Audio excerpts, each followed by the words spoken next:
नमस्कार सगळ्यांना. कसे आहात सगळे? बरे आहात ना? खूप दिवसानंतर आपण ऑनलाईन लेक्चर घेतो आहे. आपण पूर्वीच्या लेक्चर्समध्ये introduction to log table, how to use log table and how to find out log and anti log by using log tables. परत तसंच आपण वेगवेगळ्या काही चॅप्टर्सवरचे काही न्यूमरिकल्ससुद्धा सॉल्व केले. आज आपण 11 फिजिक्सचा इलेक्ट्रोस्टॅटिक्स हा जो का सेक्शन आहे किंवा हा जो का चॅप्टर आहे तो आपण स्टार्ट करतो आहे. ठीक आहे. फिजिक्समधला हा सेकंड सेक्शनमधला हा फर्स्ट चॅप्टर असेल इलेक्ट्रोस्टॅटिक्स. याच्यानंतर electric current through conductor, then magnetism, then त्यानंतर असेल electromagnetic wave and communication system and then final semiconductors. हे सगळे आपले बेसिक किंवा फंडामेंटल चॅप्टर्स आहेत.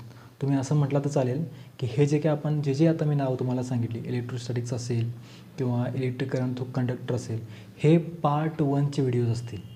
जेणेकरून जसे की हे जे काही चॅप्टर्स आहेत ते आपल्या 12वीसाठी बेस असतील, फंडामेंटल आपलं फाउंडेशन क्रिएट करतील. ठीक आहे. तर जास्त वेळ न घेता आपण आपल्या सर्वांच्या आवडतं चॅनल किंवा ज्याचं नाव आहे युनिवर्स ऑफ मायक्रोफिजिक्स, आज आपण इलेक्ट्रोस्टॅटिक्स हा चॅप्टर स्टार्ट करतो आहे. ओके. तर जर काय एक छोटीशी रिक्वेस्ट असेल, जर काय आपण कोण नवीन असाल तर आपले चॅनल सबस्क्राईब करा.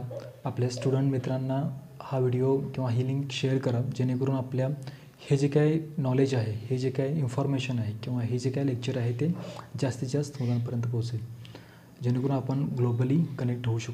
ठीक आहे. आणि काही क्युरीज असतील, काही क्वेश्चन असतील तर तुम्ही नक्की आपल्या कमेंट बॉक्समध्ये विचारू शकता किंवा एखादा आर्टिकल किंवा एखादा चॅप्टर जर काय कनेक्ट राहा. आपण स्टार्ट करतो आहे आपला चॅप्टर, ज्याचं नाव आहे इलेक्ट्रोस्टॅटिक्स. ठीक आहे. तर बघा, electrostatics it is the 2 words. Okay.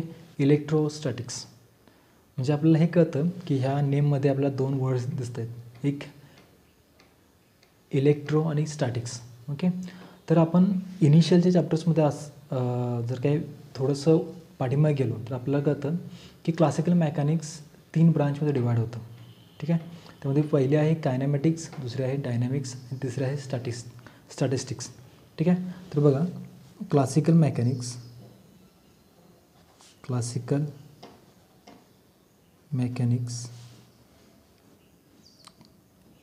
R classified into 3 types. Okay. First, second and third. First आहे कायनॅमॅटिक्स. दुसरा आहे डायनॅमिक्स आणि तिसरा आहे स्टॅटिक्स. ओके. तर बघा, क्लासिकल मेकॅनिक्सला आपण 3 कॅटेगरीमध्ये डिवाईड केलं आहे, एक कायनॅमॅटिक्स, डायनॅमिक्स आणि स्टॅटिक्स. ठीक आहे. तर कायनॅमॅटिक्स म्हणजे काय, डायनॅमिक्स म्हणजे काय आणि स्टॅटिस्टिक्स म्हणजे काय, स्टॅटिक्स म्हणजे काय, सॉरी. तर बघा, kinematics it is the branch of mechanics. Okay. It deals with the study of mechanical motion of bodies without regard for the cause of motion. Okay. Like forces, interacting bodies, ETC. Okay. म्हणजे या ब्रांचमध्ये आपण एखादा particle का moment करत आहे किंवा का motion करत आहे त्याचा रिझनचा विचार नाही करणार आहोत. तर त्या पार्टिकलची व्हेलॉसिटी किती आहे, त्या पार्टिकलचं मोमेंटम किती आहे, ॲक्सेलरेशन किती आहे, या गोष्टी आपण डिस्कस करू. लक्षात आलं? म्हणजे it is the branch of classical mechanics.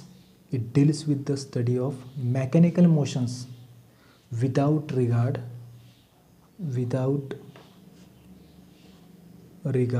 for the cause of motion. Okay. For example, velocity. आपण एखाद्या पार्टिकलची, ऑब्जेक्टची व्हेलॉसिटी फाइंड आउट करू शकतो, मेजर करू शकतो. किंवा ॲक्सेलरेशन,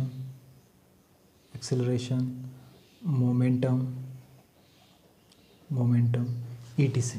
ठीक आहे. मात्र त्या पार्टिकलचं व्हेलॉसिटी जेव्हा आपण फाइंड आउट करणार आहोत किंवा मेजर करणार आहोत किंवा ॲक्सेलरेशन ज्यावेळेला मेजर करणार आहोत त्यावेळेला त्या पार्टिकलचं मोशन किंवा त्या ऑब्जेक्टचं मोशन का झालं आहे याचा विचार आपण करणार नाही. ठीक आहे. देन सेकंड आहे डायनॅमिक्स. डायनॅमिक्स डिफाईन करताना सेम. ओके, काय म्हणू शकतो आपण, it is the branch of classical mechanics. Okay, it deals with the mechanical motion of bodies with respect two forces. With respect two forces म्हणजे ह्या ठिकाणी आपण with respect two forces, for example projectile motion. Okay, तर बघा आपण ज्या वेळेला motion in 2D किंवा मोशन इन प्लेन स्टडी करतो त्यावेळेला एखादा ऑब्जेक्ट ज्या वेळेला त्याची velocity along x axis vary करतो किंवा चेंज करतो त्याच पद्धतीने त्याची व्हेलॉसिटी जी काय आहे ती विथ रिस्पेक्ट टू वाय ॲक्सिससुद्धा काय होते, चेंज होते किंवा व्हॅरी होते. ठीक आहे. हे होत असताना आपण त्याच्यावर लागणारा जो काय फोर्स आहे डाऊनवर्ड डायरेक्शनला जो काय ग्रॅव्हिटेशन फोर्स आहे त्याचा विचार आपण कन्सिडर करतो. लक्षात आलं. ठीक आहे. देन थर्ड आहे स्टॅटिक्स. ओके, स्टॅटिक्समध्ये आपण बघा काय म्हटलं त्यांनी डेफिनेशन काय म्हणता येईल आपल्याला. Statics it deals with bodies at a rest under the influence of forces. It deals with the bodies at rest. Bodies at rest. Okay, त्यावेळेची जे काही सगळी जी काही कहाणी असेल ती सगळी स्टॅटिक्समध्ये येईल. Okay, under the influence of forces. बरोबर आहे का. त्या गोष्टीला आपण काय म्हणतो, स्टॅटिक्स असं म्हणतो. मग इलेक्ट्रोस्टॅटिक्समध्ये सुद्धा आपण तेच, ज्या वेळेला दोन चार्ज पार्टिकल ॲट अ रेस्टला असतील त्यावेळेला असणारं त्यांचं फील्ड, ओके, त्यांचं इंटरॅक्शन्स, ओके, ह्या सगळ्या गोष्टींचा स्टडी आपण इलेक्ट्रोस्टॅटिक्समध्ये करणार आहोत. लक्षात आलं. ठीक आहे. देन आता बघा जर काय आपण थोडंसं जर काय बोलायचं म्हटलं की हे सगळं आपण इंट्रोडक्शनमध्ये बघतो. बरं, हे सगळं आपण इंट्रोडक्शनमध्ये बघतो. इंट्रोडक्शन. ओके, ह्यामध्ये बघा आपण बघितलं की ह्या 3 ब्रांचेस आहेत क्लासिकल मेकॅनिक्सच्या. ठीक आहे. Then what is the meaning of electrostatics. ह्यालासुद्धा आपल्याला डिफाईन करता येतं किंवा याचीसुद्धा आपल्याला डेफिनेशन सांगता येतं.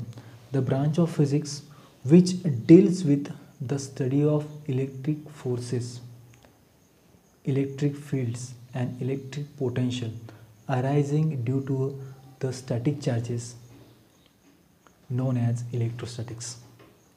काय सांगितलं, डेफिनेशन काय आहे, इलेक्ट्रोस्टॅटिक्सची the branch of physics which deals with the study of electric forces, electric fields and electric potentials arising due to static charges are known as electrostatics.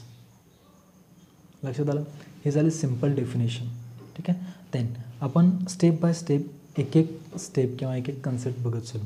आपल्याला पहिल्यांदा बघायला लागेल की what is the meaning of electric charge.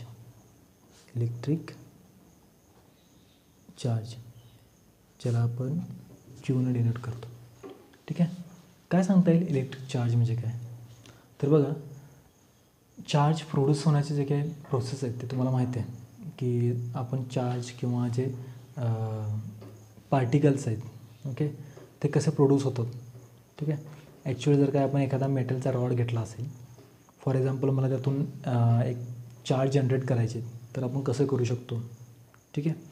तर आपण जर का त्या मेटलच्या पीसला किंवा मेटलच्या जर का रॉडला जर का आपण थर्मल एनर्जी प्रोव्हाइड केली तर त्यातून काय होतं, स्पार्क इमिट होतं. लक्षात आलं का. पुढे जाऊन त्या स्पार्कला पार्टिकल्स किंवा इलेक्ट्रॉन्स असं डिनोट केलं गेलं. ओके, म्हणजे थर्मल इमिशन आहे. ठीक आहे. देन फोटो इलेक्ट्रिक इमिशन आहे. ओके, देन फील्ड इमिशन आहे. ओके, ह्या सगळ्या गोष्टी म्हणजे पूर्वी डिस्कवरमध्ये आपल्याला माहिती आहे. ठीक आहे. तर आपण इलेक्ट्रिक चार्जविषयी बोलतो. इलेक्ट्रिक चार्ज सिम्बॉल सपोज करा क्यू आहे. Okay, electric charge it is nothing but it is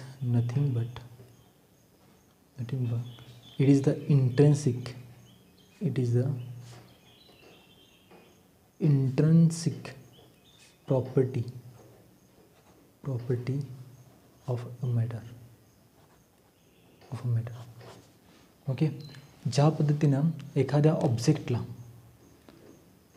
जर काय आपण इथं ठेवलं आणि त्या ऑब्जेक्टचं स्पेसिफिकली जर काय आपल्याला एखादी टर्म सांगता येत असेल तर ती कोणती असेल तर ते आपण ऑब्जेक्टचं मास डिफाईन करू शकतो. म्हणजे mass it is the intrinsic property of material किंवा मॅटर ना.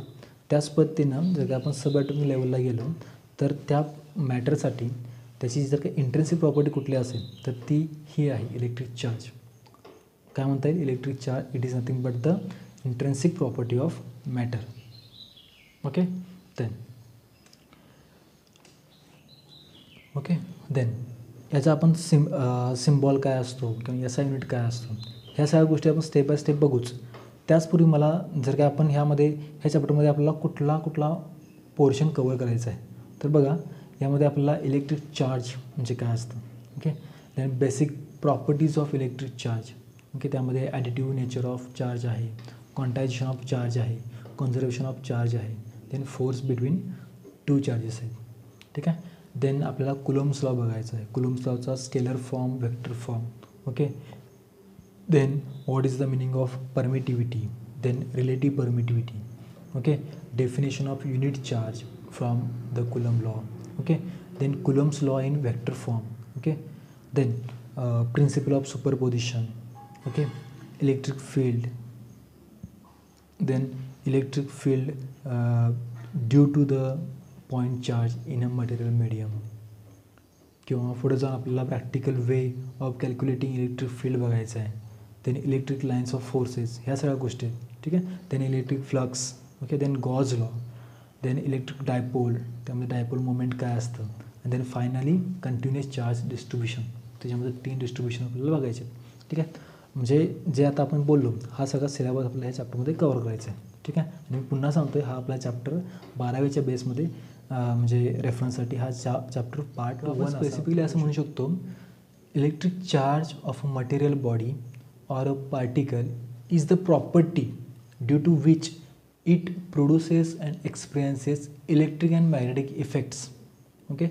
Some of naturally charged particles are electron, proton and alpha particles etc. Okay. जर आपण त्याचा सिम्बॉल बघायचं म्हटलं तर सिम्बॉल काय? सिम्बॉल आहे capital Q. Okay. SI unit आहे कुलम. ओके. आणि जी ही क्वांटिटी आहे चार्ज ही स्केलर क्वांटिटी आहे. Scalar quantity. ठीक आहे. ओके. बघा आपण मगाशी काय म्हटलं मॅटरचे माससुद्धा एक इंट्रिन्सिक प्रॉपर्टी आहे आणि आपण ह्या ठिकाणी पण काय म्हणतो की एखादा जर का मॅटर असेल त्याचीसुद्धा इंट्रिन्सिक प्रॉपर्टी चार्ज आहे. ठीक आहे. मग चार्ज आणि मासमध्ये डिफरन्स काय असेल तर डिफरन्स हाच आहे की आपल्याला माहिती आहे की चार्ज हे काय आहे ते 2 टाईप्समध्ये आढळतात. एक पॉझिटिव्ह, निगेटिव्ह. ओके. मास ऑलवेज पॉझिटिव्ह नेचरमध्ये असतं. ठीक आहे. आणखीन काय सांगता येईल? चार्ज ऑलवेज कम्स विथ, हे खूप महत्त्वाचं आहे. Charge always comes with mass. ठीक आहे. कळलं का? Charge always comes with mass. Then next आणखीन बघा काय सांगता येईल. जर का आपण चार्जला आणि मासला जर आपल्याला डिफरन्शिएट करायचं म्हटलं चार्जमध्ये 2 टाईप्स आहेत. Okay. They are 2 types, positive and negative. Mass always positive in nature. Okay. Then second काय सांगता येईल या दोघांमधला difference. Charge is independent of speed. Charge is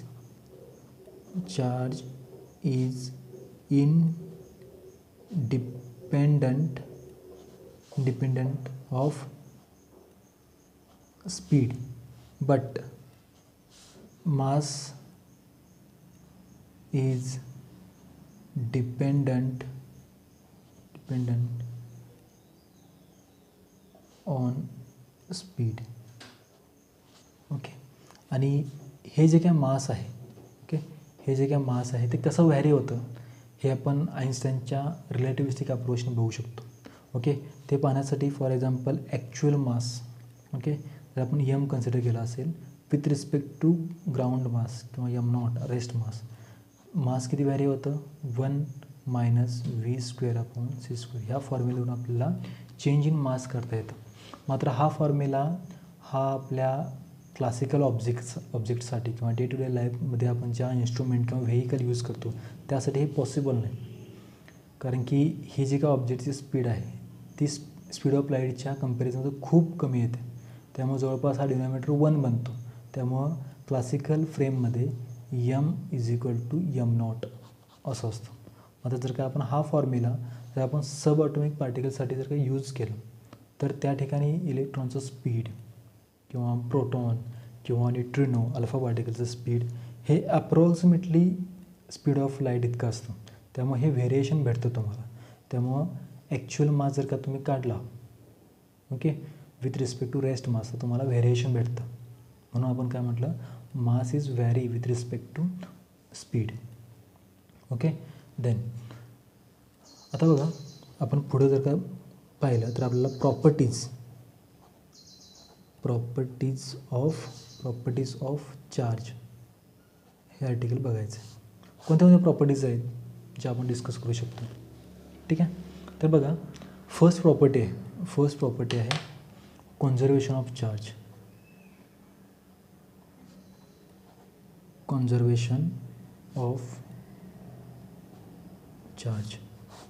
okay, conservation of charge किंवा कॉन्झर्वेशन ऑफ एनर्जी म्हटलं की आपल्याला ते एक स्टेटमेंट आठवतं.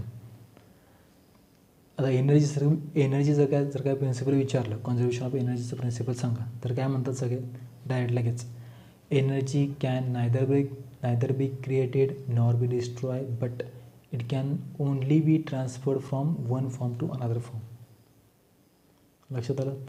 आता इथं काय आहे, कॉन्झर्वेशन ऑफ चार्ज म्हणजे आपण असं म्हणू शकतो का, charge can neither be created nor be destroy but can only be transferred.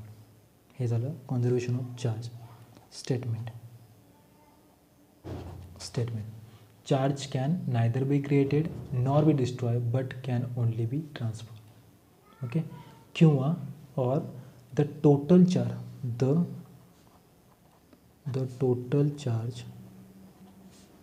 of an isolated system is constant. लक्षात आलं. ठीक आहे. ओके, देन हे समजलं ना, आपण चार्ज प्रोड्यूस करू शकत नाही किंवा चार्ज डिस्ट्रॉय करू शकत नाही, फक्त चार्जला ट्रान्सफर करता येतं. मग ते ट्रान्सफर करत असताना कोणत्या फॉर्ममध्ये चार्ज ट्रान्सफर करायचं याचे काही रूल्स आहेत ते आपण पुढे बघू. ठीक आहे. Then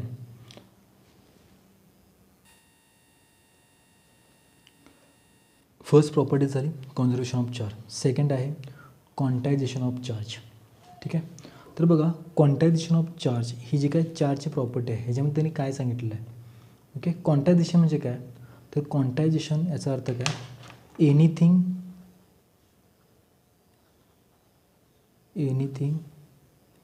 which is present in fixed amount. Okay, म्हणजे एखादी गोष्ट जी फिक्स्ड किंवा क्वांटा किंवा डिस्क्रीट नेचरमध्ये असते मग त्याला आपण काय म्हणतो, क्वांटायझेशन. याचा अर्थ काय, सपोज करा एखादा ॲटम असेल, ओके, आणि त्याला फॉर एक्झाम्पल हे 2 ॲटम्स कॉन्टॅक्टमध्ये आहेत, तर काय करेल, हा ॲटम सपोज करा इलेक्ट्रॉन्स डोनेट करतं, ओके, किंवा इलेक्ट्रॉन डोनेट करतो. याचा अर्थ काय, यातून चार्ज व्हॅरी होतो ना, बरोबर आहे का, म्हणजे याच्यावर इलेक्ट्रॉन दिल्यामुळे पॉझिटिव्ह चार्ज येणार आहे, बरोबर आहे का. मात्र ज्या वेळात एखादा ऑब्जेक्ट किंवा एखादा पार्टिकल आपल्यातून चार्ज जवळ ट्रान्सफर करेल तो एका फिक्स्ड किंवा डिस्क्रीट नेचरमध्ये चार्ज देणार आहे किंवा घेणार आहे. ओके, समजतं आहे का. म्हणजे एखाद्या ॲटमनं जर काय नंबर ऑफ इलेक्ट्रॉन घ्यायचे म्हटले तर तो 1 इलेक्ट्रॉन घेईल, 2 घेईल, 3 घेईल, म्हणजे इंटरचेंजच्या मल्टिपलमध्ये असणार आहे. लक्षात आलं का? मात्र कधी असं होणार नाही 2/3 इलेक्ट्रॉन्स त्यानं घेतले किंवा 2/3 इलेक्ट्रॉन्स त्यानं दिले, असं कधी नाही. फ्रॅक्शनमध्ये नाही, तर डिस्क्रीट नेचरमध्ये electrons either it gain or lose. लक्षात आलं? देन आपल्याला माहिती आहे की जो स्मॉलेस्ट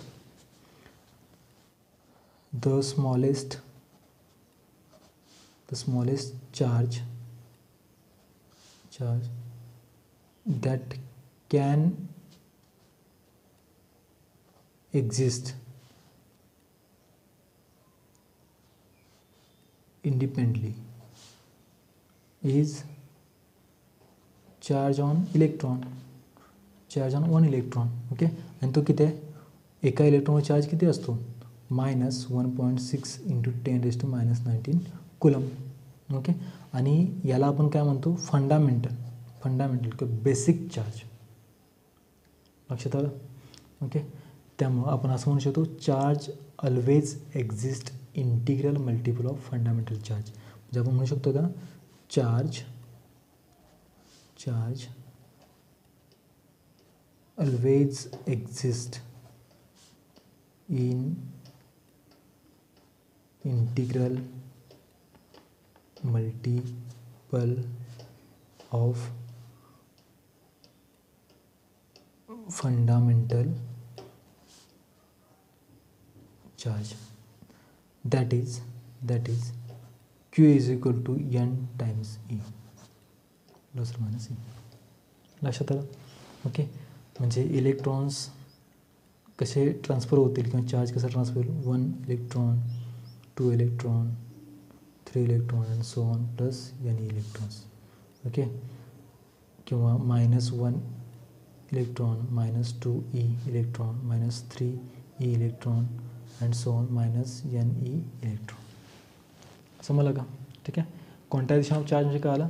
एखादा ॲटम किंवा एखादा पार्टिकल किंवा एखादा ऑब्जेक्ट जो चार्ज गेन आहे किंवा जो चार्ज लॉस आहे तो डिस्क्रीट नेचरमध्ये असेल, त्याला आपण काय म्हणतो? क्वांटायझेशन ऑफ चार्ज असं म्हणतो. ठीक आहे. क्यू म्हणजे काय? Charge on any object or body. N is the integer and e is the charge on 1 electron. त्याला आपण काय म्हणतो? Fundamental charge. लक्षात आलं? ठीक आहे. देन हे झालं काय basic properties of charge. Okay, then आपल्याला माहिती आहे की म्हणजे जे आपलं नेक्स्ट आर्टिकल आहे ते आहे वेज ऑफ चार्जिंग.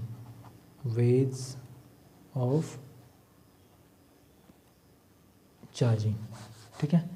चार्जिंगचे 3 वेज आहेत. म्हणजे एखाद्या ऑब्जेक्टला किंवा एखाद्या मॅटरला चार्ज होण्यासाठी कोणत्या वे आहेत ते आपण इथे डिस्कस करणार आहोत. ठीक आहे. फर्स्ट आहे चार्जिंग बाय कंडक्शन.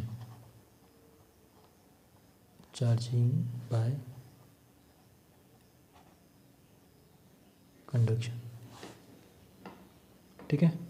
आता चार्जिंग बाय कंडक्शनमध्ये काय होतं? आपण दोन बॉडीज डायरेक्ट कॉन्टॅक्टमध्ये आणतो. लक्षात आलं? जर का आपण 2 बॉडी जर का डायरेक्ट कॉन्टॅक्टमध्ये आणल्या, ओके, आपण या अगोदर असे कन्सिडर करू की ही जी काही बॉडी आहे ज्याच्यामध्ये एक्सेस ऑफ इलेक्ट्रॉन्स प्रेझेंट आहेत. ओके, म्हणजे ही चार्ज बॉडी आहे. सपोज करा ही बॉडी ए जी काही आहे ती चार्ज बॉडी आहे आणि जी दुसरी बॉडी आहे ती न्यूट्रल बॉडी आहे. Neutral body. ठीक आहे. मग काय होतं? After direct contacting of this two bodies काय होईल सांगा?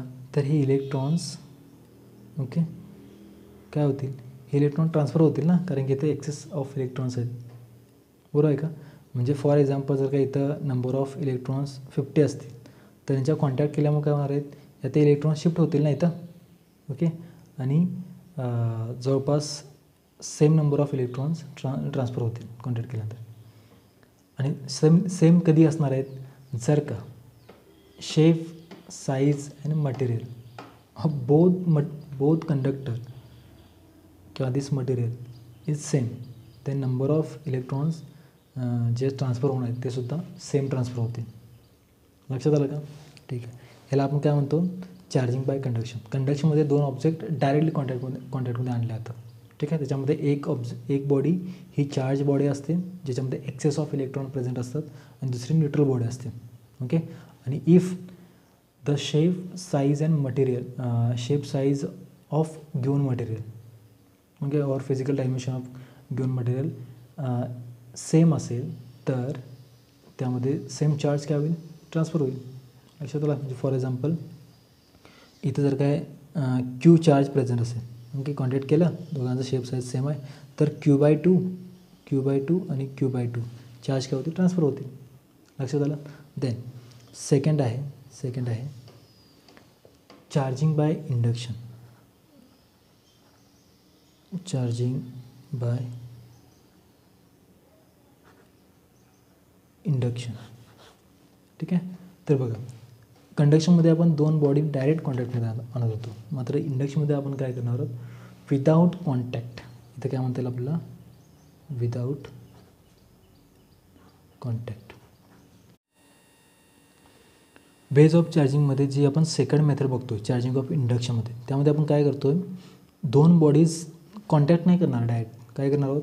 जर एक्सेस ऑफ इलेक्ट्रॉन असणारे एक बॉडी जर का न्यूट्रल बॉडीच्या जवळपास आणली आपण तर काय होतं? ह्यामध्ये इलेक्ट्रॉन्स बघा इथे एक्सेस ऑफ इलेक्ट्रॉन्स आहेत तर ही न्यूट्रल बॉडी आहे ना, तर याच्या या एंडला पॉझिटिव्ह पोलॅरिटी आणि याच्या अपोजिट साईडला निगेटिव्ह पोलॅरिटी. म्हणजे नियरर एंड जे जवळचं एंड आहे त्या ठिकाणी अपोजिट पोलॅरिटी. लक्षात आलं? आणि जो त्यानंतरचा जो काही एंड आहे त्यामध्ये सेम पोलॅरिटी म्हणजे निगेटिव्ह. लक्षात आलं का? ओके. आणि जर यांना थोडंसं जे आपण सेम काही डिस्टन्स जवळ आणलं होतं ना ते जर काय आपण पुन्हा ॲज इट इज जर का ठेवलं तर ही पोलॅरिटी पुन्हा ब्रेक करून जाईल. लक्षात आलं? किंवा एखादा जर का आपण कंडक्टर घेतला, ठीक आहे, कंडक्टर घेतला आणि त्याला जर का आपण अर्थसोबत कनेक्ट केला असेल तर आपल्याला माहीत आहे की अर्थमध्ये नंबर ऑफ इलेक्ट्रॉन्स खूप जास्त आहेत. तर काय होतं? या कंडक्टरचा ह्या एंडला पॉझिटिव्ह चार्ज तयार होतं आणि याच्या फर्दर एंडला निगेटिव्ह चार्ज क्रिएट होतो. ओके.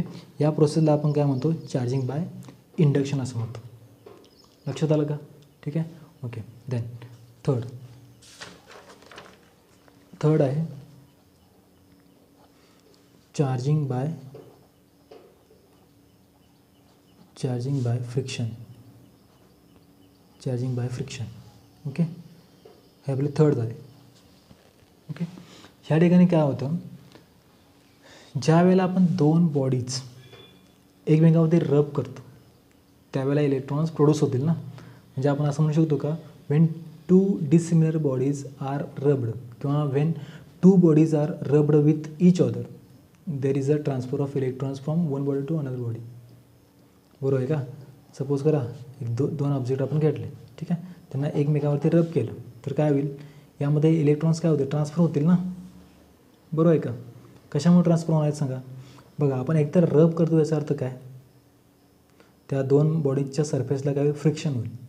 ओके. म्हणजे काय होतं? आपण त्या ठिकाणी थर्मल एनर्जी प्रोड्यूस म्हणजे दिल्यासारखे होईल ना. थर्मल एनर्जीमुळे काय होणार आहे? इलेक्ट्रॉन्स काय होतील? बाहेर पडतील किंवा ट्रान्सफर होतील. लक्षात आलं? आणि आपल्याला माहिती आहे जर काय इलेक्ट्रॉन्स ट्रान्सफर होत आहेत याचा अर्थ काय? चार्ज ट्रान्सफर होत आहेत याचा अर्थ काय? मासचं सुद्धा ट्रान्सफॉर्मेशन होणार आहे या ठिकाणी. लक्षात आलं? कारण की आपण असं का म्हणतो आहे? कारण की charge always comes with its mass. बरोबर ना? बघा चार्जिंग हे समजलं का? चार्जिंग बाय फ्रिक्शन सिम्पल आहे. When two bodies are rubbed with each other then there is a transfer of electron. There is a transfer of electron from one body to another body. लक्षात आलं का? जेव्हा दोन object किंवा दोन body आपण एकमेकावरती रब करू त्यावेळेला इलेक्ट्रॉन्स काय होतील? ट्रान्सफर होतील. ओके. या प्रोसेसला आपण काय म्हणतो? चार्जिंग बाय फ्रिक्शन असं म्हणतो. लक्षात आलं? चार्जिंगचे 3 वेज आहेत. Charging by conduction, charging by induction, then friction. Okay, ज्या आपण ह्या अगोदर जे काय सम प्रॉपर्टीज बघितल्या, प्रॉपर्टीज ऑफ चार्ज, त्यामध्ये आणखीन काय प्रॉपर्टी आपल्याला ॲड करता येते. ओके, जसं की electric charge is additive or similar to mass. बरोबर ना. म्हणजे बघा, जर काय नंबर ऑफ चार्जेस आहेत +2 coulomb, +4 coulomb, -6 coulomb, +8 coulomb. Okay, जर काय मी यांचा नेट चार्ज विचारला, एखाद्या सिस्टीममध्ये जर काही charge number of charges present असतील तर आपण ह्याला डायरेक्टली सम करू शकतो. बरोबर आहे का. म्हणून आपण म्हणू शकतो ना, electric charge is additive similar to that mass.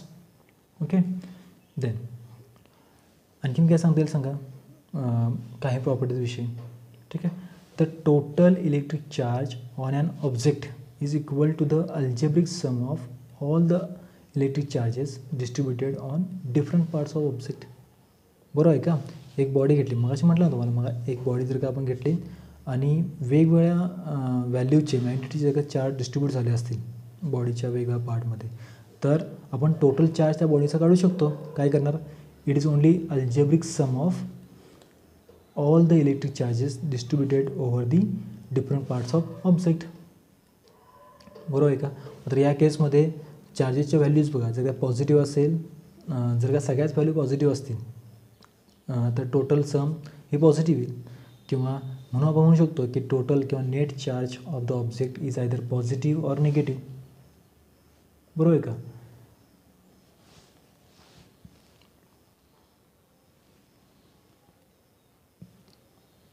Then अजून काय सांगता येईल.